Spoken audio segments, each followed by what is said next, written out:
Bonjour, bienvenue dans les ouvrages de Nat. Aujourd'hui, je vais détailler un petit peu plus ce que vous avez trouvé dans le 3e mois du club Marty et moi.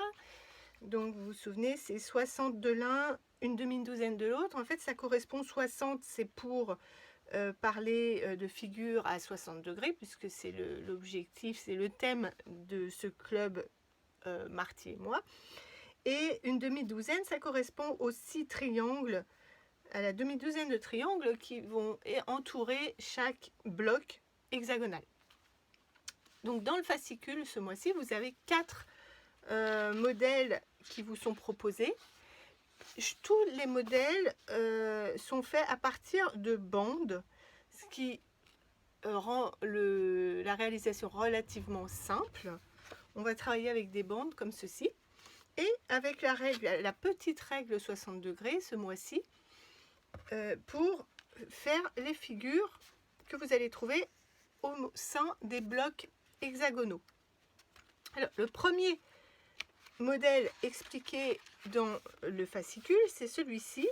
Alors, c'est un jeu de mots, c'est le iSpider Web.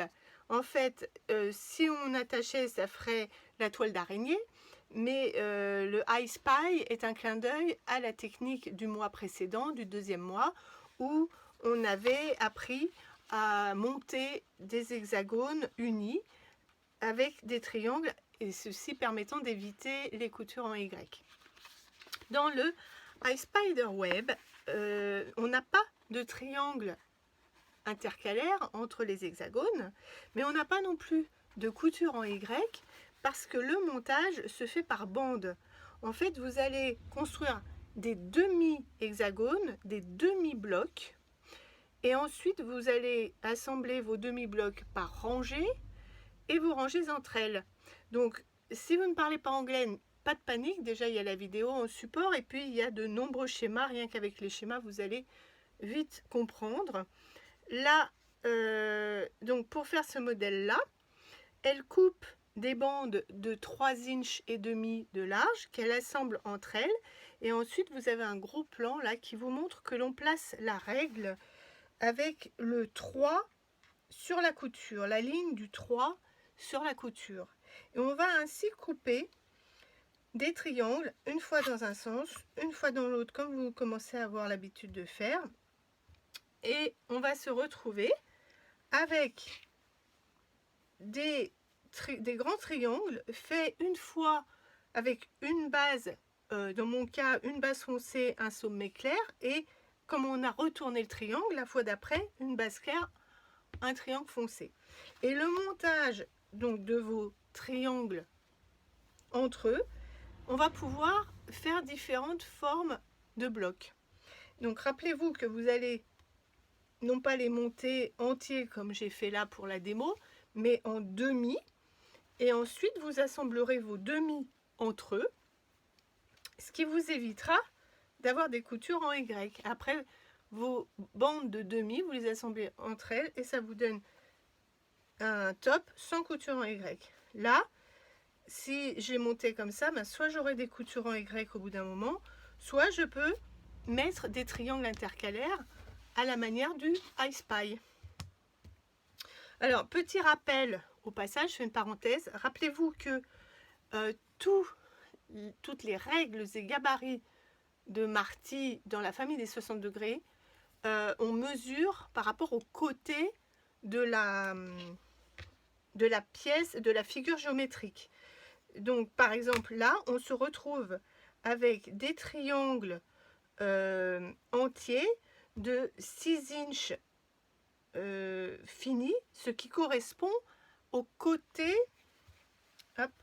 au côté du triangle. C'est pas la hauteur du triangle. Nous, on mesure toujours par rapport au côté. Et comme c'est un triangle équilatéral, il fait 6 inches partout. On pourrait faire des petits triangles, puisque la règle va de 2 à 6 taille finie, mais c'est toujours par rapport au côté.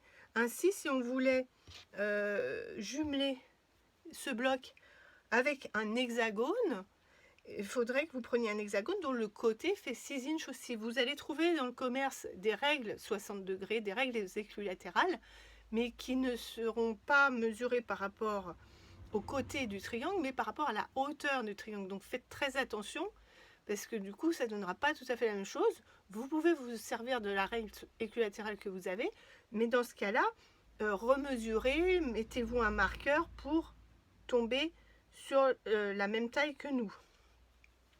Alors, pendant que j'y suis dans cette première vidéo, je vais vous montrer comment on coupe un demi-triangle, parce que sur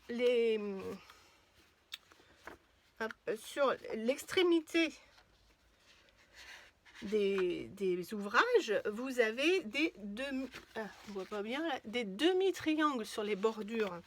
Et donc avec la règle, vous allez pouvoir couper des demi-triangles, et ceci vous est expliqué alors à la fin du livre.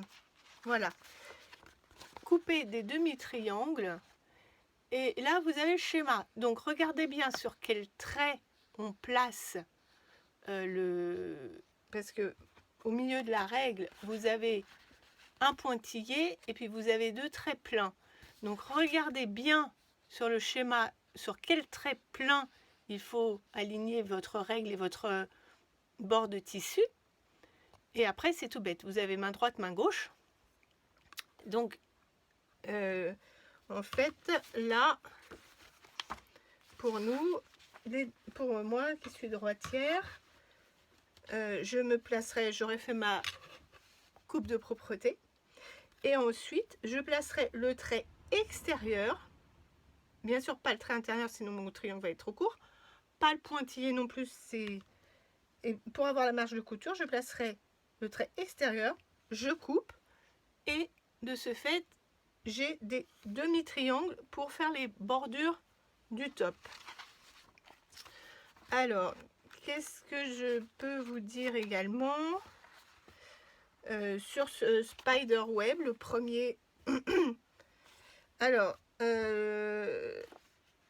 si on avait placé, alors j'ai fait des petits essais aussi. Là, par exemple, c'est aussi un spider web, mais vous voyez les coutures là, mais je les ai tous coupés de la même manière. Donc vous avez tous mes triangles sont les mêmes, et puis comme je bascule ma règle une fois dans un sens, une fois dans l'autre, avec les autres triangles, j'ai fait un autre modèle. C'est une façon d'éliminer les coutures en Y, parce que pour obtenir ça, on aurait pu faire comme ça, avoir un hexagone et lui rajouter des demi-hexagones, sauf que là, j'ai des coutures en Y. Ici, l'inconvénient, entre guillemets, c'est que j'ai des coutures entre mes triangles. L'avantage, c'est que je n'ai pas de couture en Y. Donc, il y a plusieurs méthodes pour arriver au même résultat. Et si on avait décidé, non pas de placer tous nos triangles vers le milieu, comme on a fait là, les pointes se rejoignent au milieu, on aurait pu les agencer différemment. C'est exactement la même chose, c'est un triangle bicolore, mais on a placé nos triangles de manière à tourner. C'est un moulin, c'est le quilt de Sacha. Si vous le reconnaissez, c'est le quilt de Sacha. Alors, je vais vous faire une autre vidéo pour vous parler d'une autre méthode encore d'agencer ces triangles et obtenir encore un autre motif. Mais sachez que ça, vous pouvez le faire avec cette règle-là.